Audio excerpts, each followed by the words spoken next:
We're here, it is July 1st, and this is the first day of the fiscal year 2020, and we still don't have a budget. It's a great concern to us here in the city. We came together just a couple of weeks ago, and I mentioned to you that time was running out and that the clock was ticking, that if we didn't have a budget soon, that the city runs the risk of running out of cash and a number of other challenges that will begin to accrue. As I'm sure you all know, this past Saturday, the City Council Finance Committee approved the budget out of committee to move forward. I am very disappointed with the Finance Committee's budget. As you also know, the entire City Council was looking to make some pretty significant changes to the tax rate and the tax structure. We told them from the very beginning that it was too late in the process, that it couldn't be done this year, and that it was actually illegal or not legal under the current laws. We did not have authorization to do it.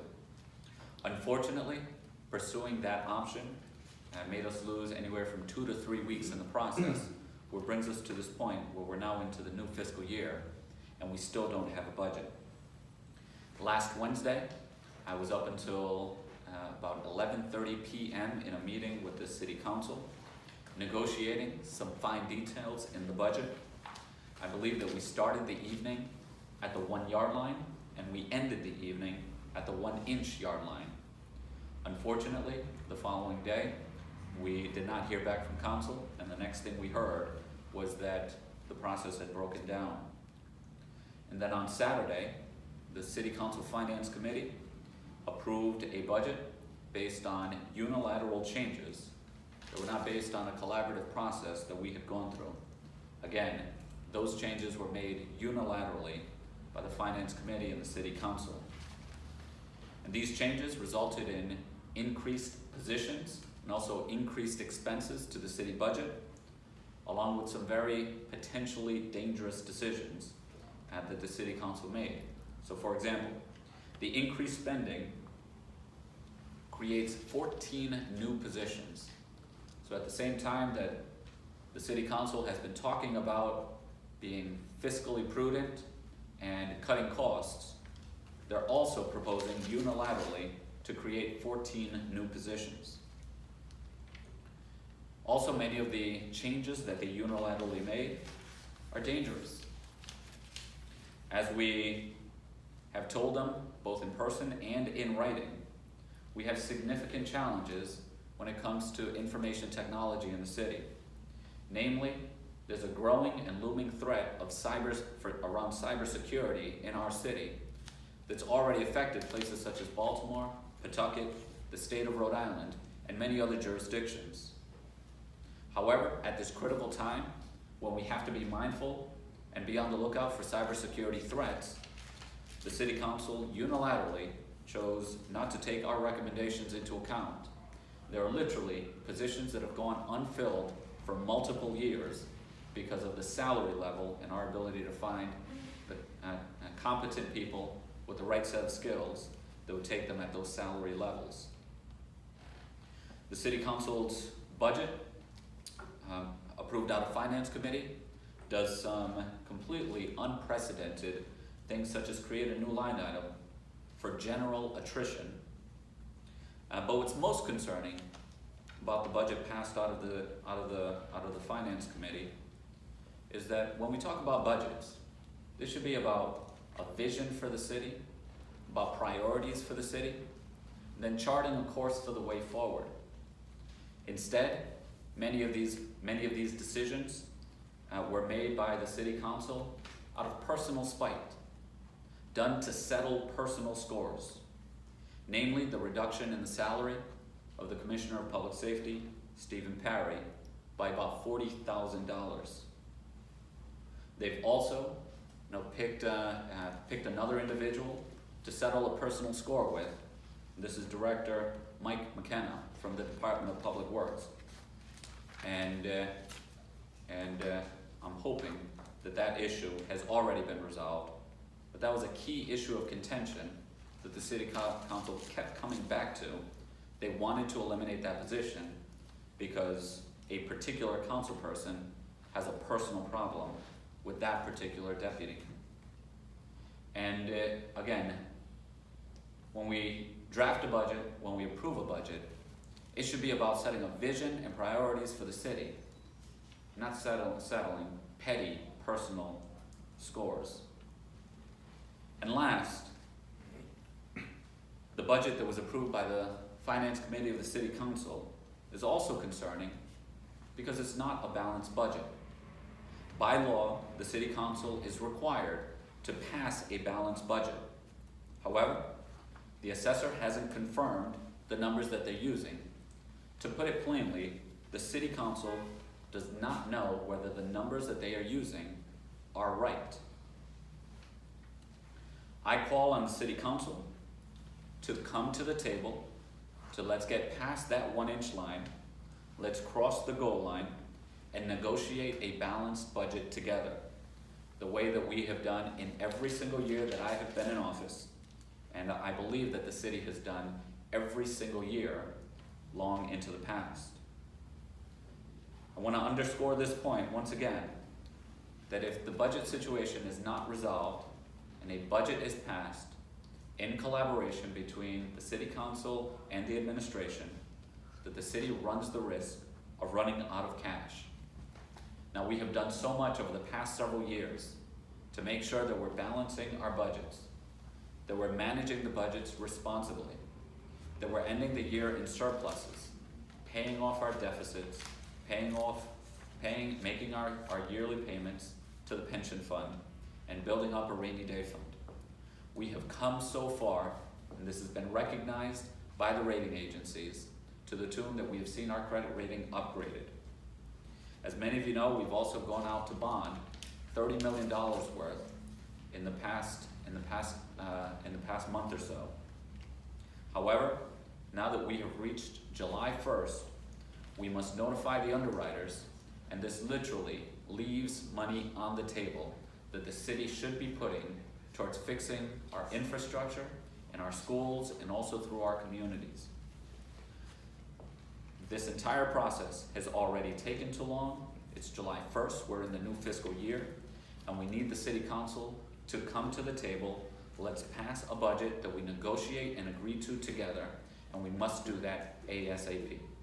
I'll take any questions. Mayor, if you were so close on Wednesday night, is there any responsibility that you're taking on for going to Hawaii? So, when you agree to a budget and when you pass a budget, this is about priorities, it's about a vision, and how do you chart a course to get there. I fail to see how my not being here personally changes those priorities in a budget. It's about setting a vision, setting priorities, and charting a course. These aren't the 1800s. I'm available at any moment via phone, via Skype, via conference call, via conference messaging. I am available 24/7. Well, then in that case, you don't have to be at any of these negotiations, Mayor. So that is correct. And in fact, this Wednesday was the first time in my entire time in office that I have been personally part of a negotiation session, negotiating the fine details. The way that we have always done this is I select my negotiating team, I give them clear direction and instructions of what I'm comfortable with, and then they go into the room with the City Council's lead negotiator, and they negotiate where they can. Where they reach an impasse, they give me a call, or the City Council, they call their principal, and then I decide, yes, I'm willing to do this, no, I'm not willing to do that. It has always been me available by telephone, communicating with my lead negotiator to get over the goal line, to reach an agreed upon budget. I do not have to physically be here to do that. Why was it different this year, Mayor? Why were you personally involved this year where you weren't in the past? Yeah, so the council president has taken a different approach to it, and it was a very different process. Everything that we have done this year has been unprecedented of the time that I've been in office. Look, it's already July 1st, and we don't have a budget. That's unprecedented. Walking into a room and negotiating details with a fairly large committee, 7 or 8 people in the room negotiating one side, with each person having their pet issues, sometimes petty issues, that they're moving in a committee like that, it's impossible to reach an agreement when you're negotiating in that way. I made that point. I asked that we each delegate our negotiation team, that we give them negotiation authority, let them know what we'd like to see, the guidance and what we're comfortable with, and let them negotiate the fine details of it, rather than doing it in committee. The council president preferred to do it this way, and so if that's what it takes to get to an agreed upon budget, then I'll go down that route. But everything about this entire process has been So you unprecedented didn't this feel year. there was When you any left- advantage in you being there, Sorry, Mayor, on Steve. Wednesday night? When you did left- the One 1-inch second, line? one second. When you Sorry, left, Steve, you you want? think things were on track and it fell apart after you left? I did believe that things were on track. That was my impression. Although you're gonna have to ask them what their impression was. I felt as though we had made progress. There were 5 issues that we were negotiating over, and they were each fairly pedestrian issues. By pedestrian, I mean things that we can overcome. We worked through each one of those 5, and I believe we left in a good place. But you're gonna have to ask the city council how they felt about it. Mayor, you were also criticized for, the schools report came out last week. There were multiple forums planned, including on Thursday night. You chose to leave for the conference anyway. So how do you respond to that criticism that you should have canceled the trip? Right, so I missed one. I was out on Thursday and Friday. It's Monday morning, I'm here, and I'll be at every single one of the others. I believe there are 8 scheduled. I'll be at 7 of those 8. I was, of course, at the first one. I spent 3 hours there. I listened to every single comment and even spoke to some folks afterwards, and I'll be at every single one afterwards. Given that today is the first day of the new fiscal year, are you operating under a 1/12 budget, that sort of thing? How does this work? So I'll defer to Larry on this point. So, Step up to the mic. sure, so, good morning, good afternoon. So, based upon the provisions of the city charter, when the budget is not adopted as yet, you still continue to work off the prior year appropriation, subject to any expenditures that would require contractual or default conditions. So if debt service was due today at a higher amount than appropriated in the current budget, we would make that debt service payment, rightfully so, and wages would be paid or accrued at least. Next pay period is not until 2 weeks from Friday. And while we have you here, can you explain how is it that this affects the bond issuance that you're involved in now? So when the budget is not in place, I'm required under SEC regulations to inform the underwriter that anything that occurs within 25 days of the bond pricing, which actually would have been Saturday, this past Saturday, would require me to notify the underwriter that we do not have, in fact, a budget in place. The city's debt service is guaranteed by what's known as appropriation backed, which means a budget in place. So while it may not precipitate an immediate condition, it is clearly a condition that must be noted, and it will be a public record. It certainly could affect us going forward. The underwriter could have a condition if they have not yet fully sold out their bond issue, because underwriters purchase those bonds. They may have conditions associated on their side, but currently we are intending today to give notice to the underwriter. And let me add a point to this as well. The dangerous thing about operating under the previous year's budget this year is that there are about $15 million of automatic increases of expenses in the city.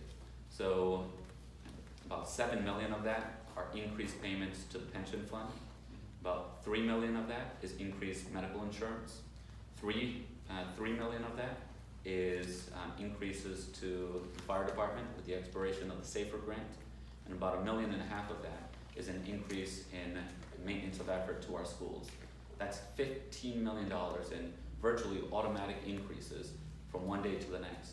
We simply can't manage the city on last year's budget. We need the city council to work with the administration to pass a negotiated budget, and we need it done soon. Mayor, if the council does pass the budget that it just passed out of Finance Committee, will you veto it? I will veto it. Mayor, is there not an issue of cash flow? You have to put out tax requests before you start receiving taxes, so are you guys gonna come up short? That's correct. There is a concern about tax flow, about cash flow, and so much of our budget is also dependent on the state's budget. We're waiting for a payment from the state, $33 million. That comes in cash. In order for us to receive that payment, we have to pass our levy, which essentially means we have to pass our budget. If we miss out on that $33 million coming in a timely fashion, while at the same time we're not collecting tax revenue from having sent out our tax bills, yes, the city faces a very significant threat of running out of cash and running out of cash soon. Any further talks planned or scheduled? As of right now, there are some conversations at the staff level, but we're trying to set something up at the principal level. Mayor, this seems like a lot of very small amounts of fighting over a big kind of issue. I mean, can you sort of talk about how little, like the grand scheme of things, a few $1 million is? So, you know, part of what's so frustrating, Dan, is what we're fighting over. So, at the end of the negotiations on Wednesday, we were essentially told that if you agree to this point, then we have a budget. The city council wanted me to agree to reduce the Commissioner of Public Safety salary by $40,000. And mind you, this is not based on any principled reason. This is simply based on one, maybe two particular council people having a personal beef with the Commissioner of Public Safety. Again, we're all professionals. We're all professionals. And our job is to pass a budget that sets priorities, it sets principles, and it charts the course for the city moving forward. The purpose of the budget is to not use that opportunity to hold up over $700 million of investment to settle petty personal scores. That's not what this process is about. I have never been part of such an unprofessional and petty process to get to a negotiated budget. So yes, that is frustrating. A question for Larry. The mayor says the city council's budget, excuse me, I lost my note, that the city council doesn't necessarily have the math right. What is your opinion on that? So in order for a budget to be submitted for approval, it needs to be a balanced budget, and there are some, I don't know if we don't know, the council did not share with the finance department anytime prior to Saturday's meeting on what those changes were, which is a customary practice. It's always an agreement that finance and city council affiliates work through the numbers, even when there's agreed upon changes. Those changes were not offered to us until really, actually my deputy and I worked on them yesterday and figured them out on our own. When we did that, we learned that there was about $85,000 in out-of-balance changes. We're not quite clear where that was, along with some lump sum total adjustments that would normally not be budgeted in the manner in which they were budgeted. So, but right now it's out of balance by at least $85,000 across the city's various payroll accounts or fringe benefit accounts. So another way to put it is, if you look at the changes that they made, their net increases don't equal their net decreases. It's just not a balanced budget. Couple more questions, guys? Well, can we talk a little bit about schools too? Yeah, let's do budget first though. Anything else on budget? Mayor, what needs to change about this budget in order for you to sign it? So, more than anything else, we need to sit down and negotiating the budget. It's such a fine balance. Everything connects with everything else, and so it's hard to negotiate this in isolation. This point, that point, that point. They really do all go together. But I outlined some of the things that I was most concerned about. Things such as the IT department and responding through the threat of cybersecurity. I'm also concerned about unrealistic revenue estimates that they've placed into the budget. There's some things that I just don't believe are going to hit the projected revenue that they are anticipating. It's not a balanced budget, and so the numbers have to be right before we actually send bills out. And then last but not least, this budget is not going to be about settling petty personal scores. It has to be about the weighty issues, the big issues around the city, our vision, our future. It is not about so-and-so does not like X person, and we're going to use the budget process to get them back.